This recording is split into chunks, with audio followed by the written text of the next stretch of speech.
pagi teman-teman yang terkasih di dalam Kristus. Sebelum kita memulai ibadah pada Jumat hari ini, marilah kita berdoa secara bersama, secara virtual. Berdoa dimulai. Terima kasih Bapa kami yang di surga atas kasih karunia dan penyertaan-Mu kepada kami sepanjang waktu.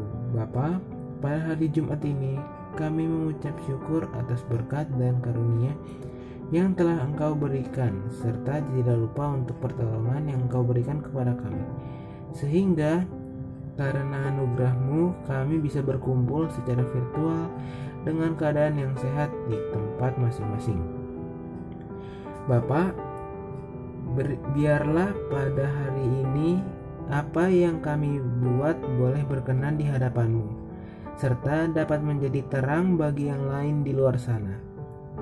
Bapa, berkatilah seluruh pelayanan siswa SRK yang telah bersemangat menjalankan peran mereka dengan teliti, mulai dari MC, song leader, juga Bapak Ibu guru atau pendeta yang akan membawakan firman, supaya firman itu boleh kami terima dan menjadi iman dalam hidup kami.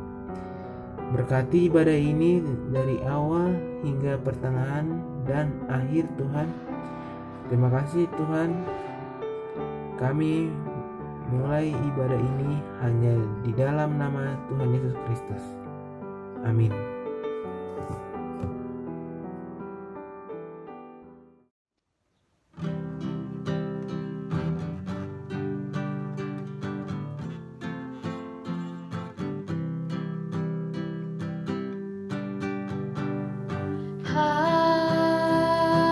Hari ini ku rasa bahagia berkumpul bersama saudara seiman. Tuhan Yesus telah satukan kita tanpa memandang di antara kita.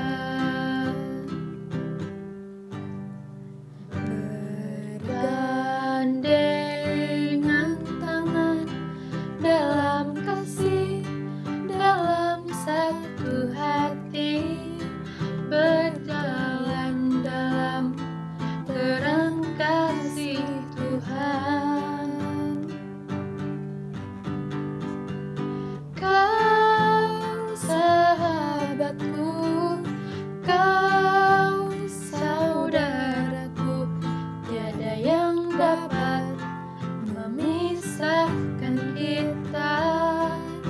Oh, kau sahabatku, kau saudaraku, tiada yang dapat memisahkan kita.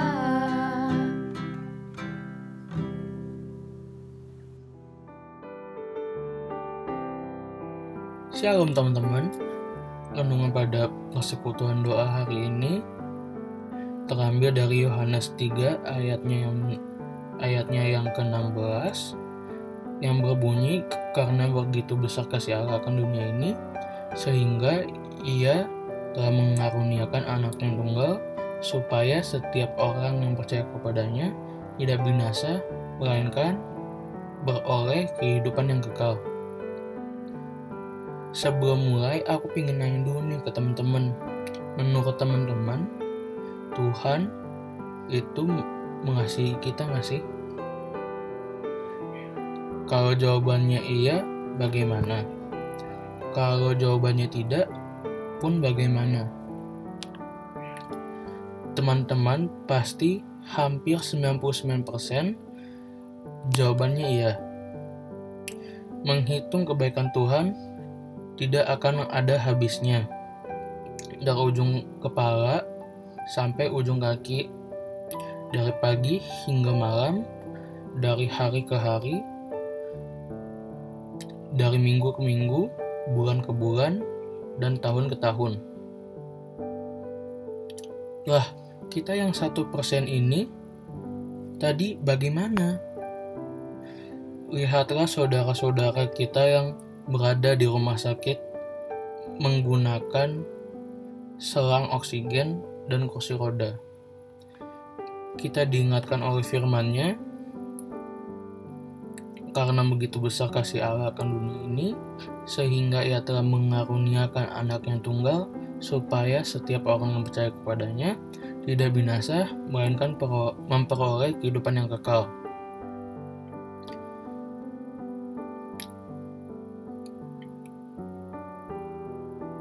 Kita tanpa Tuhan hanyalah debu tanah. Tanpa Tuhan Yesus hadir dalam hidup kita, apakah kita sudah diselamatkan? Tidak. Maka senangkanlah dahulu hati Tuhan. Teman-teman, terima kasih untuk firman Tuhan pada saat ini yang sudah mengingatkan kita akan semua kebaikan-Nya dan kasih-Nya. Untuk itu, mari kita kuatkan iman dan percaya kita kepada Tuhan Yesus saja. Amin. Hai teman-teman, Shalom.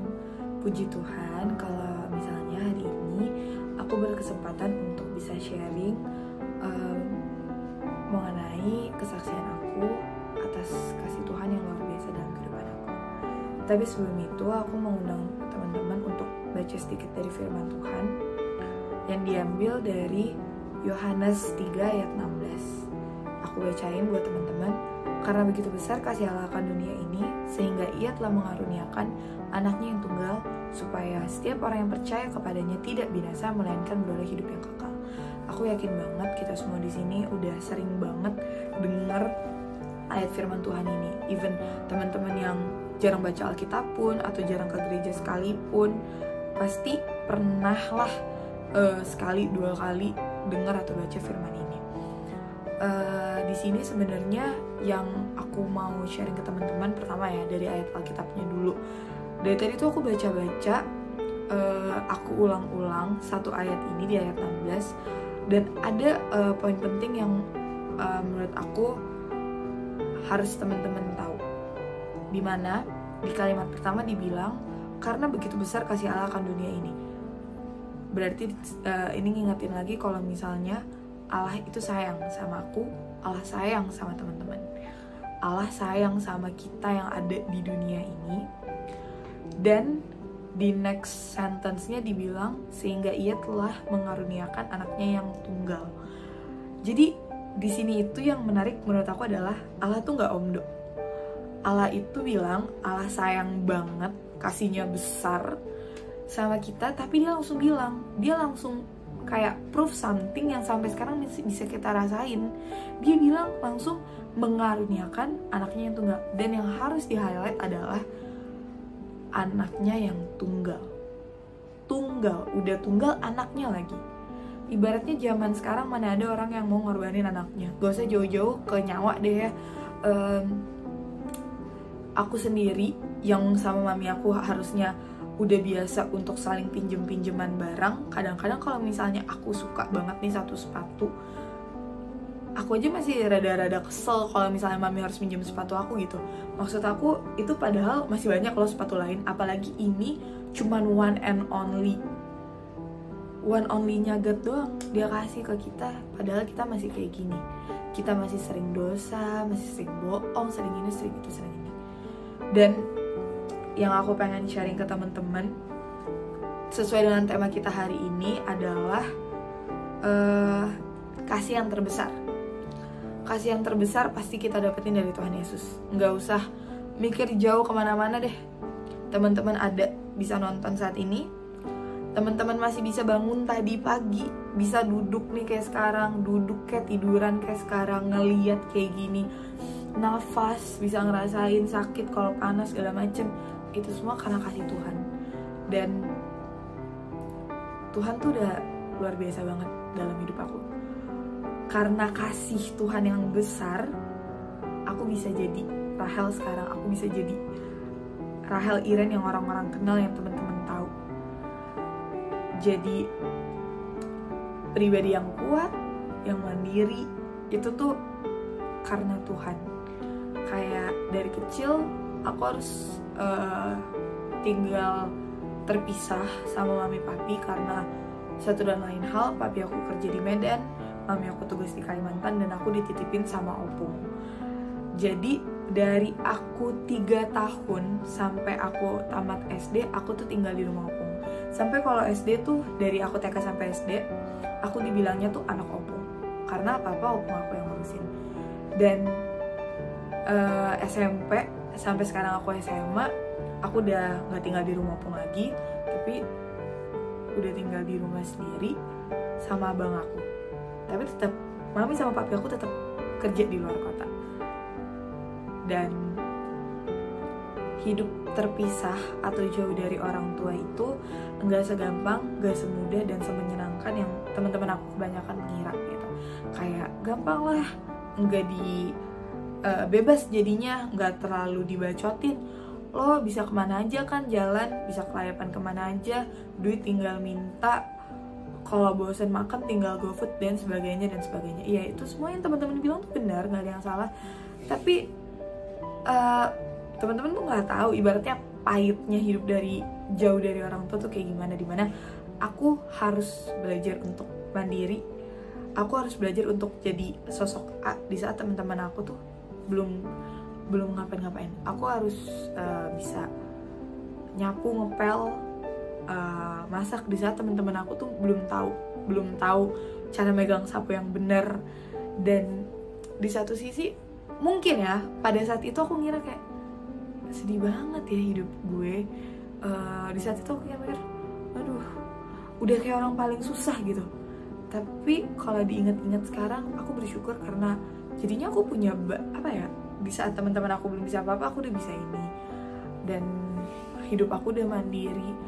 Dan maksud aku itu maksudnya jadi nanti pada saat aku kuliah sekalipun, ya udah gak bakal kaget. Dan aku bisa survive itu semua.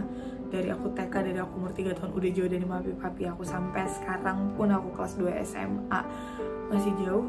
Itu semua karena kasihnya Tuhan sama aku. Kalau misalnya Allah enggak memberikan Yesus sebagai juru selamat, enggak menurunkan Roh Kudus enggak ada di dalam hidup gue selama ini, gue enggak akan bisa kuat, men. Gue enggak akan bisa yang namanya berani sendiri di rumah. Gue enggak akan bisa yang namanya dari SD udah bawa duit berjuta-juta di tas untuk bayar uang sekolah, bayar uang ekskul, ke tata usaha. Kayak Tuhan tuh udah baik banget dalam hidup gue. Mau gue bandel kek, mau gue baik kek, mau gue lagi sering saat teduh kek, mau gue lupa saat teduh kek, kasihnya Tuhan tuh tetap aja dia peduli sama gue. Tetap aja dia ngejagain bokap nyokap gue yang jauh dari gue, ngejagain gue sama abang gue yang jauh dari bokap nyokap gue. Apalagi di tahun 2020 ya, siapa sih yang gak kesusahan di tahun ini gitu? Siapa yang gak merasakan dampak dari pahitnya 2020? Baik aku, teman-teman semuanya, itu pasti ngerasain kalau 2020 itu benar-benar bikin stres.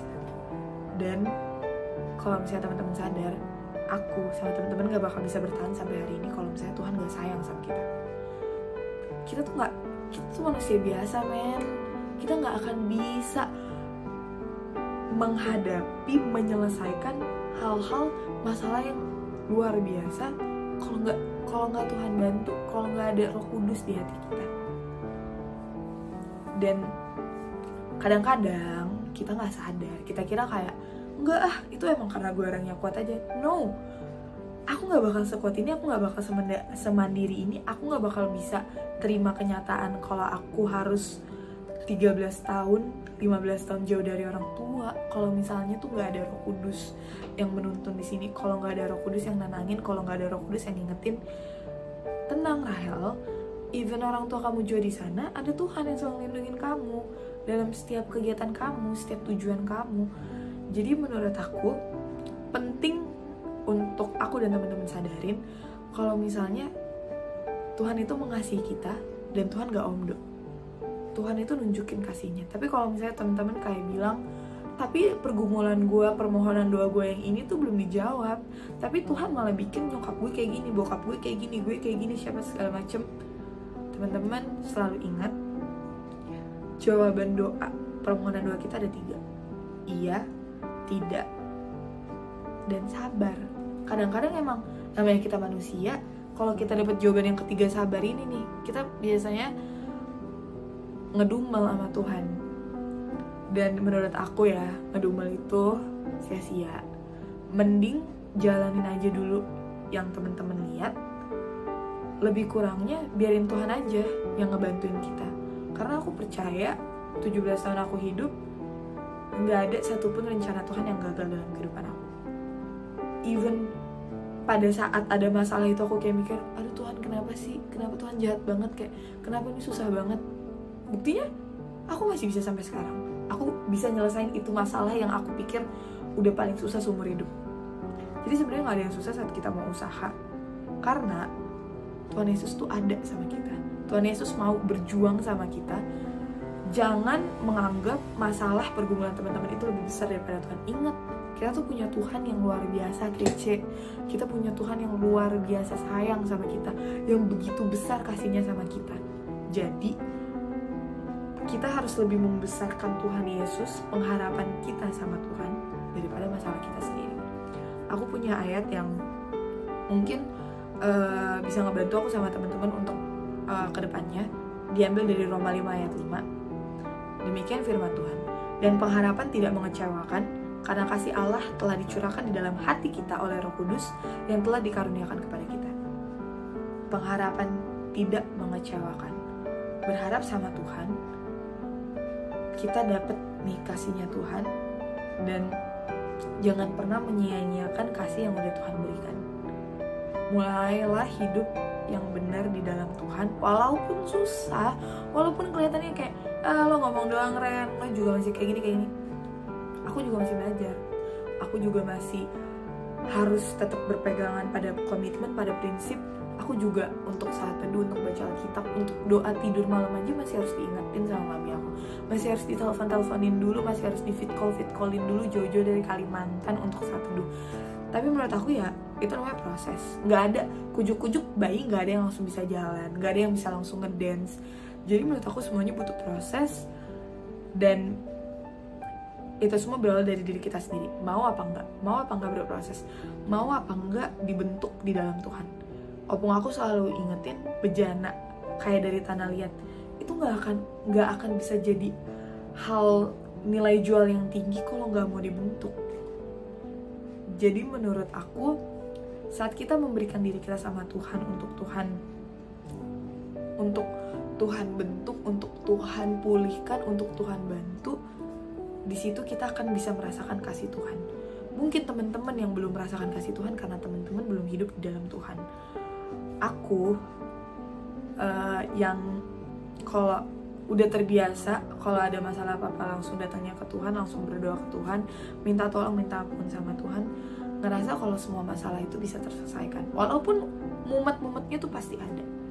Tapi aku percaya kalau kasih Tuhan lebih besar daripada masalah apapun, pergumulan apapun yang terjadi dalam kehidupan aku.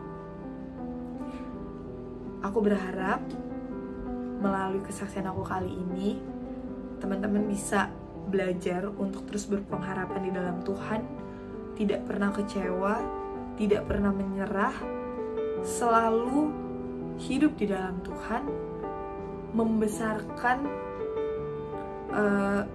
pengharapan di dalam Tuhan, dan memperkecil masalah yang kita hadapi. Karena masalah itu gak ada apa-apanya dibanding kasih Tuhan yang begitu besar untuk kita. Aku sama teman-teman pasti bisa. Semangat buat kita semua, tetap sehat. Tuhan Yesus memberkati.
ikhlas yang murni, Kau membentuk bencana hatiku.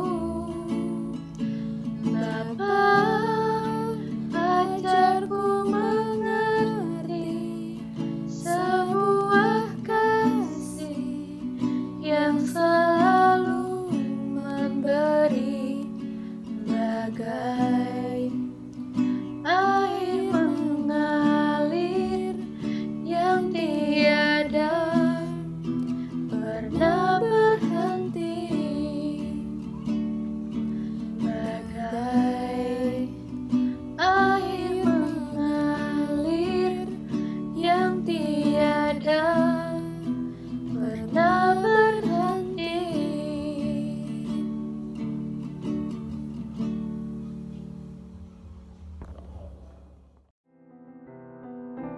Teman yang terkasih, karena ibadah kita telah selesai pada hari ini, marilah kita bersatu di dalam doa. Terima kasih Tuhan Bapa atas kasih dan penyertaan Engkau, sehingga ibadah kami pada Jumat hari ini berjalan dengan baik. Sebentar lagi setelah ibadah ini selesai, kami akan kembali pada aktivitas kami di rumah masing-masing. Dan kiranya Engkau mau menuntun kami supaya boleh mengerjakan semuanya dengan baik. Berkati juga Bapak, Ibu Guru, serta para pembimbing acara yang dengan semangat melayani pada hari ini. Damai sejahtera kiranya kasih karunia dari Allah, Bapa dan Tuhan Yesus Kristus menyertai kita semua dari sekarang sampai selama-lamanya. Amin.